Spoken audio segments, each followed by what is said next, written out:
Hello and welcome to this week's What Car podcast. Usually Peter's driving around in some supercar, a Lamborghini or an Aston Martin, but this week I've decided to give you a little bit of an insight as to how What Car works and what we do on a daily basis. We're actually here in the What Car studio. Now this is where we do a lot of our filming for videos, photographic shoots and even some of our reader test teams. It's not very glamorous, there's lots of lights and cameras and cables lying around everywhere. We've just got this car into the studio. It's the latest Ford Focus. It's due to have some photographic work done on it, so it's been put on the carousel and they're about to start painting the floor.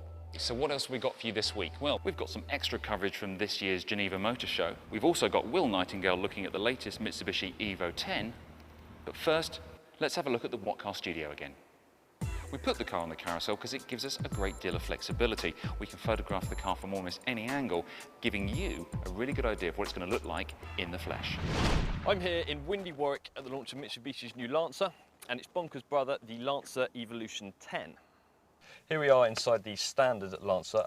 It's not a particularly interesting place to be. There's a lot of grey plastic trim, as you can probably see. It's rather cheap. It might not be that interesting in here, but it certainly looks to business from the outside.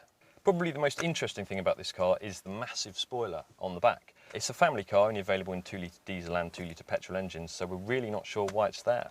This Evolution 10 looks even more aggressive. The plastics are still pretty cheap, but I don't think it matters. People only buy this car for one reason, and that's to go quickly. The Evo 10 sports seats are certainly comfortable and very supportive. This car might be faster than a lot of Porsches, but it's actually got 5 seats and plenty of legroom in the back. It competes against the Subaru Impreza STI. It might cost around £2,500 more, but it actually accelerates to 62 half a second faster. The basic Evo 10, the FQ300, will cost you £27.5 grand to buy. We tested the Evo on a racetrack, so able to push it to its limits.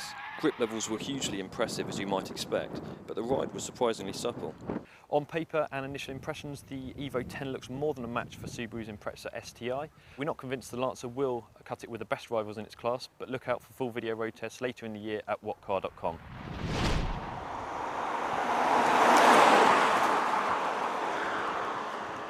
Once we finish with the car in our studio, we can bring it to our test track. Now this gives us a safe environment, not only to do the video and photography work, but also to have a drive of the car.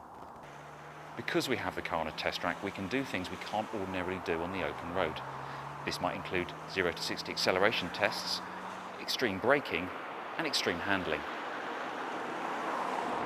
Now obviously there's a lot more to assessing a car than just driving it on a track.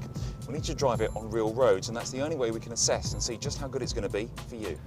Like any car we have in the What Car studio, we do a full video road test, and you can find the video road test for this Ford Focus on whatcar.com right now. If you caught last week's podcast, you'll have seen the coverage from this year's Geneva Motor Show. Well, if you go back to whatcar.com right now, you'll see loads of extra footage, including some interesting concept cars, some cars that will make it to our roads, and some completely bonkers cars that you probably won't see on the roads ever at all.